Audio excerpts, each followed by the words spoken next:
بسم الله الرحمن الرحيم. هنعرف مع بعض طريقة معرفة حجم كارت الشاشة اللي في جهاز الكمبيوتر بتاعك. في طريقتين أسهل من بعض. أول طريقة بنضغط كليك يمين الماوس وبنضغط على ديسبلاي سيتنجز، بنضغط عليها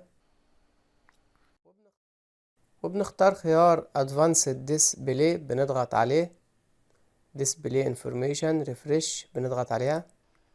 وهنا عندنا خيار ديسبلاي ادابتر بروبرتيز، بنضغط عليها. هنا ظهر لنا زي ما احنا شايفين حجم كارت الشاشة. هنا حجم كارت الشاشة 2048 يعني 2 جيجا، انما هنا الحجم الكارت الاصلي هنا معانا 2 جيجا. دي اول طريقة معانا ببساطة. تاني طريقة بنضغط على زر ستارت هنا في الاسفل، بنضغط على ستارت وبنختار سيتنجز على طول.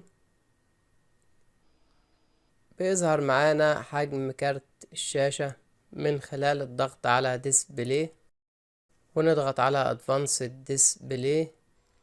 هنا نفس الخطوات، بنضغط على ديسبلاي ادابتر، بيظهر كارت الشاشة بالشكل ده قدام حضراتكم. لو عجبك الشرح ما تنساش اللايك والاشتراك في القناة. السلام عليكم ورحمة الله وبركاته.